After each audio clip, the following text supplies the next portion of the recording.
So we got to this. Did we get to it could be revolution? Okay, let's get into, did we get the Red Scare? So this is going to trigger just a wave of anti-communist, anti-Bolshevik feeling to root out all these potential traitors. This is really an element of total war. Boy, is it bright coming off the snow. And they're going to be called the Palmer raids. After Attorney General Palmer had a bomb exploded at his house. And here's a scene from that cartoon they showed from Ford. Don't join a union. Look at these rats. And the problem was, well, there really weren't that many radicals. So it turned into basically anti-union. And many unions would be devastated. Membership dropped dramatically. The IWW, which was a pretty big union in places like Butte, was destroyed. Here's one. Keep a lookout for the IWW kicking out these radicals. And this just rabid Red Scare. But it's no coincidence that total war is searching for potential enemies. It did not end after the war. It kept going. So this is a total war attitude. We'll see the same exact thing after World War II.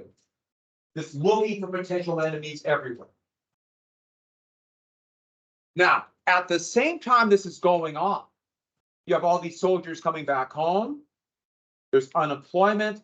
There's disruption, but also a vast movement of people, one of the greatest internal migrations in history, called the Great Migration.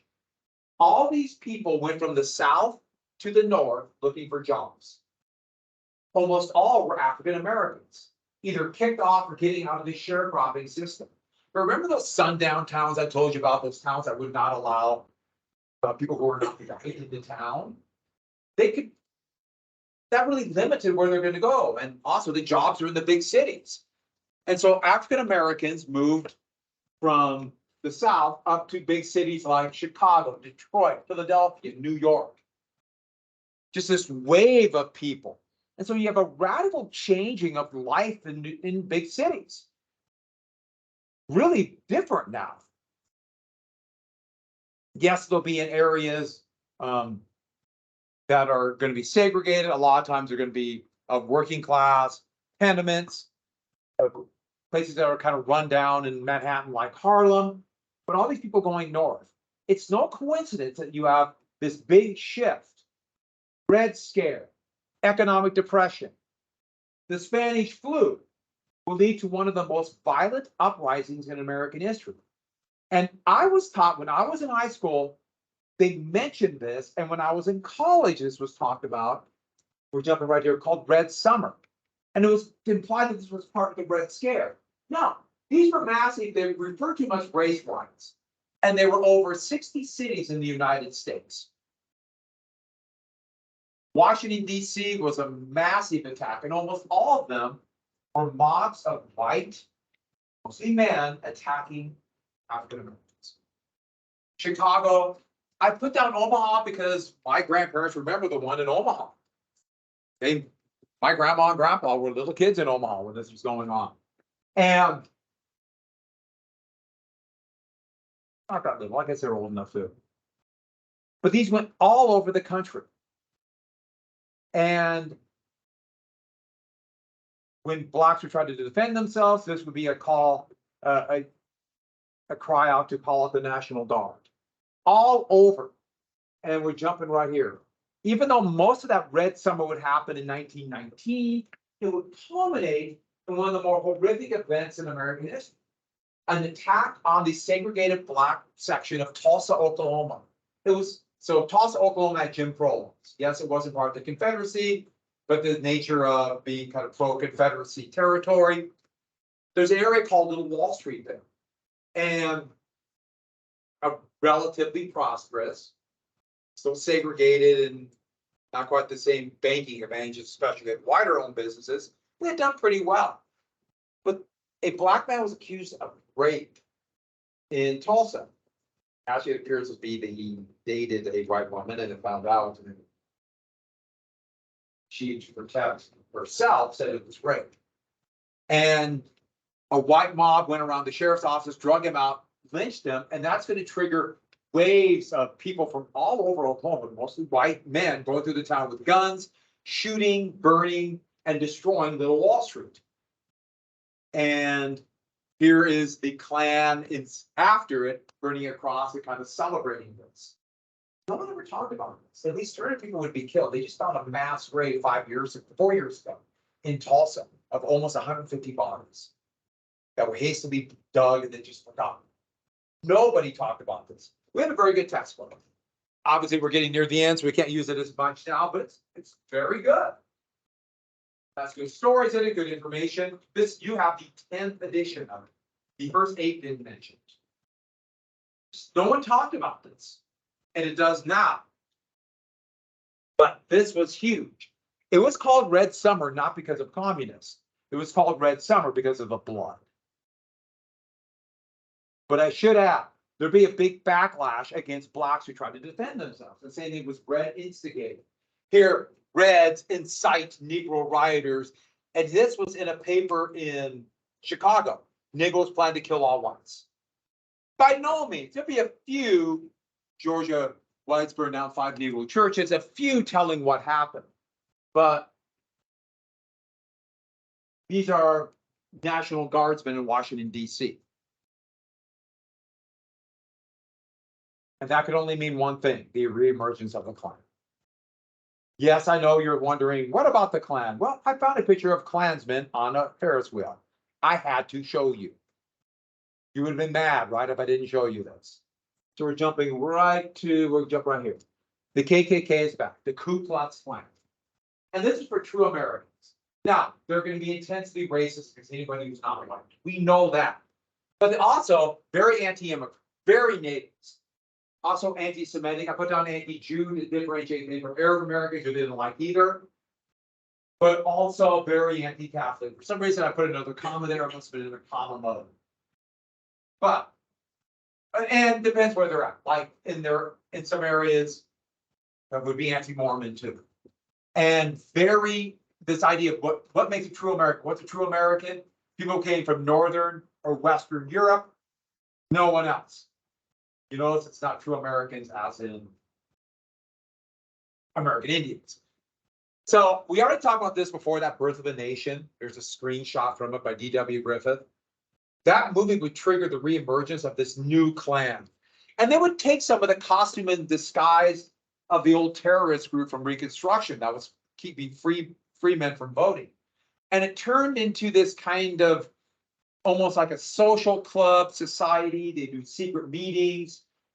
Yes, they would disguise themselves, but more, and heck, in a lot of places, you had to be a member of the Klan to go anywhere in politics.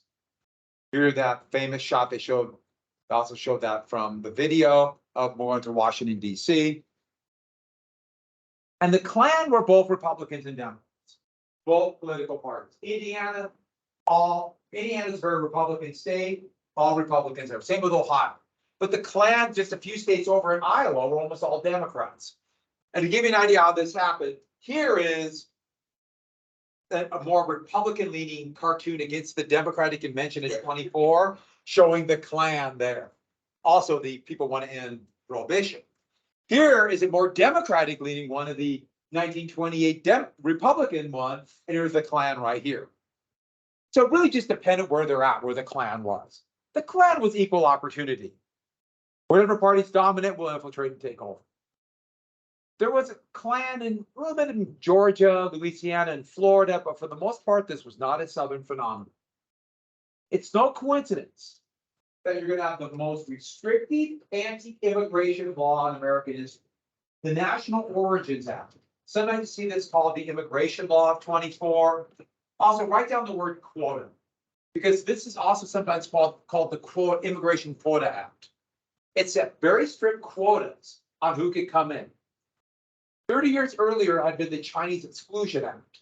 Now this is going to be worldwide.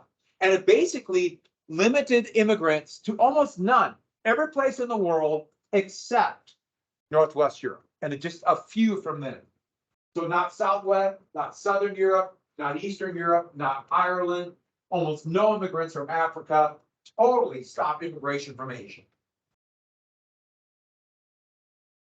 And so here is like the mob of people coming in, and we have a gate here and only a few in. only 3% of immigrants, 3% of the 1924 total will be allowed in. And there's another example of the wall rhetoric about anti-immigration that goes on to this day. A literacy test imply we're only going to let the best in. And so it's going to keep out the dangerous immigrants. But what made them dangerous? Not their beliefs, not their attitude. You know what made them dangerous? Where they're from and the color of skin. Who are dangerous? Anybody who is non-white.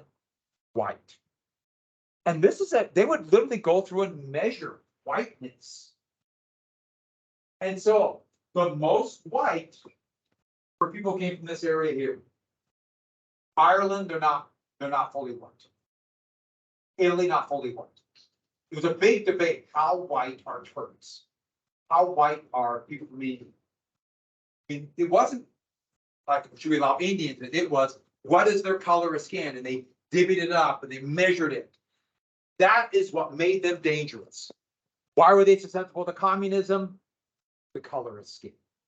It's so racialized. And partially because we're going to have no inferior races. A movement that started in the United States 20 years ago is going to become science. Teddy Roosevelt, for example, was big into eugenics. And this idea that to preserve America, we must do selective breeding. We must breed people. We can't mix races. And here's from a eugenics pamphlet from 1924. Caucasians can't mix with some of the other races because they're inferior and closer to gorillas or chimpanzees. So not a lot different than that biological science of the racial dividing hierarchies from the 1890s. And so the idea is, if we allow all these inferior races in, they will breed faster and they will overwhelm and dilute our country. Or inferior races will breed with superior races and a mongrel race will be created. In fact, that might be a way to destroy our country. So we got to keep them out. Other people might want to destroy us. Gee, I wonder if there's any other country that might take to this whole eugenics thing started in the United States. I can't really think of anybody. Can you? No, nobody to think of here. Speaking of the country we're not thinking of, in Nazi Germany, when they began a process to try to force Jews who lived there, very few Jews lived there, less than 1% of the population, to leave. Just leave, took away their rights, persecuted them, leave our country. Yes, part of it was this eugenics thought, and the United States would not allow it. Why? National origins. You're inferior. You're not really white. And so that gives you an idea of the effects of this. That's another thing we're going to talk about. And so, with that, one more word to write down, and then the bell's going to ring. Well, remind me right here. Don't worry about it. We'll get to Harlem Renaissance tomorrow. A few more things and go from there. Stop recording.